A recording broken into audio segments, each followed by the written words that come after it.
USC is making a change, but is quarterback the real issue for the Trojans?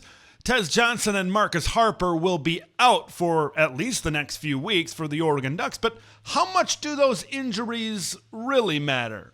Can Dana Holgerson be the hero for Nebraska? Let's dive into all that. From LA to Piscataway, all Big Ten all year long. This is Big Ten 10. Never a dull day in the Big Ten Conference, and it was absolutely not a dull early of the week for those folks in SoCal, for those folks of the USC Trojans variety, and that's where I want to start with this trio of topics here today. Lincoln Riley and USC announced that Miller Moss is QB2. Jayden Maiava will be QB1 now for the USC Trojans. So let's break this one down because there's a lot to unpack here. Because when you look at Jayden Maiava, when you look at his film at UNLV, there's a lot to like. But there's also some things that could cause some concern for the Trojans. A Trojans team that sits at 4-5, and I think that's going to need to fight and finish strong, certainly, to get to that bowl eligibility spot. What do we like about Jayden Maiava? Jayden Maiava certainly has a lot of arm strength. He can certainly push the ball down the field. He's got that speed. He's got that playmaking ability that could help neutralize the real problem, I think, for USC, and it's that offensive line. Look at how Miller Moss started the season. He was playing really good football within this offense. But this offensive line, a lot like the team, regressed over time, and thus Miller Moss's play regressed over time. The more hits that he took, he really quickened his reads when he didn't need to, and that quickened decisions, and that quickened the turnovers and increased the turnovers that Miller Moss was committing at the quarterback position for the USC Trojans. So really, it's the offensive line that is the main issue for the Trojans. This USC team, we're going to get back to Jayden Maiava, but this USC team, I think the real issue on both sides of the ball, really, but certainly on the offensive side of the ball, is the offensive line. USC is a perfect example, right? What were we talking about all offseason? Can the West Coast speed hold up in the Big Ten trenches? Can the Big Ten power match up with the West Coast speed and all of those battles and arguments that took place during the offseason? You can have a good quarterback, you can have good backs, you can have great receivers, you can have all of that. But if you don't have the offensive line to protect, if you don't have the offensive line that can consistently run block, even though USC, I think, has done a pretty good job run blocking this year, your offense and your weapons and your quarterback and your running back, it's going to be a moot point because you don't have the time to let your offense develop to its full potential, and that's what you've seen with Miller Moss, and that's certainly what you've seen with the USC Trojans here as of late. So I think there's a lot to be excited about if you're USC, but I think there's also a lot to be concerned about because he is still a young quarterback. This is still when he was in the G5 last year in 2023 with UNLV. He threw 10 interceptions, and he had 4 games with 2 interceptions or more. Lincoln Riley, hear me now. Run the football, help your guy out. And I think Jayden Maiava gives USC another option in the run game. He gives them another option in the read game. See a lot of RPOs on film when he played in that offense last year with the UNLV Rebels. This is an offense that needs to invest more in the run game. They needed to do it 3 or 4 games ago, but they haven't. Lincoln Riley threw the ball 50 times against Washington. Well, they should not have thrown the ball 50 times, and maybe they would have won the game if they wouldn't have thrown the ball 50 times in Seattle against the Washington Huskies. So you need to be able to run the ball because I think Jayden Maiava's skill set really blends into that one, and you need to protect the young quarterback because how you handle this, I think, certainly could determine your future because there is a lot of potential, I think, in Jayden Maiava in 14 and Cardinal and Gold right now, and you don't want to squander that by getting him into bad situations in some of these football games. So lean on that run game and make things easier for him going down the field. But man, that offensive line needs to help him out too, because that has maybe been the crux of the situation that USC finds themselves in, a 4-5 record and regressing on the offensive side of the football. Let's stay out west and let's talk about that team out west. Let's talk about the number 1 ranked Oregon Ducks. So in that Michigan game, suffered 2 very key injuries to 2 very key players on the offensive side of the football in Tez Johnson and Marcus Harper. That's the bad news. What's the good news? These are not season-ending injuries. These guys will be back. It sounds like certainly by the postseason, which for them is likely to start with the Big Ten Championship game, the first Saturday in December in Indianapolis, Indiana. All right, let's focus on Tez Johnson. For those watching you on YouTube, I've got his numbers up on the screen right now. For those of you on podcast, 64 receptions, 649 yards, and 8 touchdowns. Yeah, that's pretty good. He's certainly been one of their main weapons. He's one of the top explosive playmakers, slot guys, not only in the Big Ten, but in all of college football. But here's the thing. Tez Johnson is a playmaker on a team full of playmakers. What have I talked about since the freaking summer? The Oregon depth. That's it right there. The Oregon Ducks have depth upon depth upon depth upon depth, and wide receiver is certainly a position where they are loaded. You saw in the Michigan game what Trayshawn Holden was able to do in short yardage situations when he catches it, because that's a lot of what Tez did, is catching it in space, making guys miss and going to the next level. You saw what Trayshawn Holden was able to do. He was also able to stretch the field on deeper patterns down the field as well. So I think Tez being out allows an opportunity for someone like a Trayshawn Holden. Justice Lowe is not being talked about a lot, but he stepped up as well.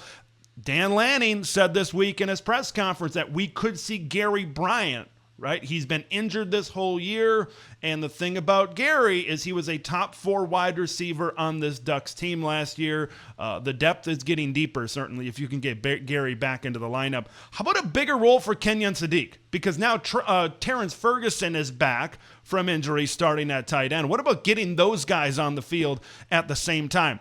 There is absolutely zero need to rush Tez Johnson back. When you look at the remainder of the schedule, right? You look at these games against the Marylands, against the Wisconsins, and against the Washingtons of the world, right? Those are the 3 remaining games for the Ducks on the schedule. They can win those games without Tez Johnson. They can win those games without Marcus Harper. We'll talk about the offensive line here in just a little bit. But now I think you want to exercise that depth. You want to get guys into different situations.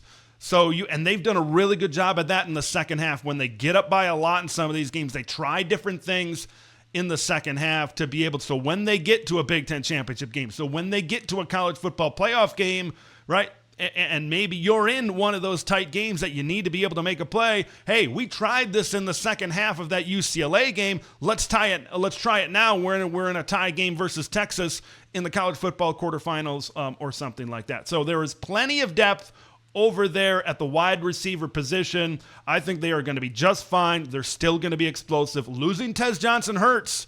That's your main explosive weapon for Oregon.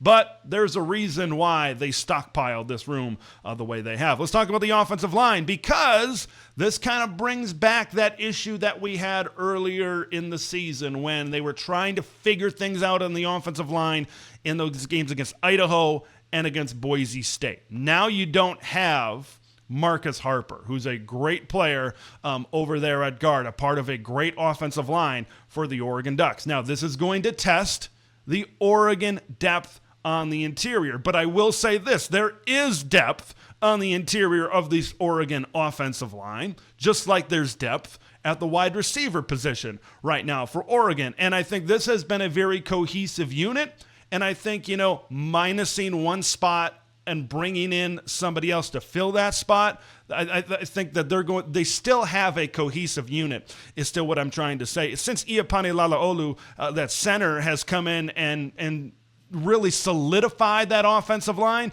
it's played a lot better. So I think that's the key cog in the machine. Are they going to miss Marcus Harper? Absolutely. Right? Are they going to miss Marcus Harper in the run game? Absolutely. But once again, you look at some of these teams, Maryland, not great in the trenches. You look at Wisconsin and the run defense, not outstanding, right? You look at Washington. These are all teams where Oregon can have a fair amount of success not having Tez Johnson and not having Marcus Harper right now. Let's finish off with the Nebraska Cornhuskers. Man, this offense, did Illinois break Nebraska's offense? Because ever since that overtime loss on that Friday night to Illinois earlier in the season, this is a Nebraska team offensively that has taken a complete nosedive. I said this earlier in the week, I can't believe Marcus Satterfield is still in the building. Right?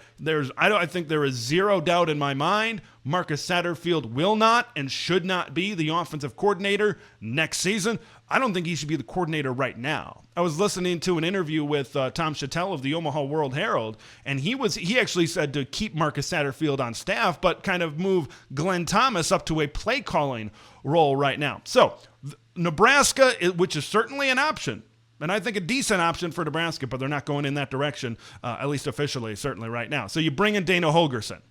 Now, what is Dana Holgerson? Dana Holgerson is air raid. Dana Holgerson is explosive, passing-based offenses. When we've heard Matt Rule and what he wants his philosophy to be, what is it? It is physical at the point of attack. He wants to be able to run the football. Now, this seems that those philosophies don't seem to match right now at Nebraska. Now, I'm not saying that this is a trial period for Dana Holgerson. I'm sure they just need some sort of boost in the passing game right now, and Dana can certainly be. He's got a great track record of creating explosive offenses. His time at Oklahoma State, Houston, and West Virginia, he's done a good job, certainly, at that. You can argue about his record as a head coach, but he certainly has an offensive mind that has a proven track record within college football of success pushing the ball down the field. This is a team that needs to figure something out, whether it's Dana Holgerson, whether it's Glenn Thomas, whatever it is. They need to finish the season strong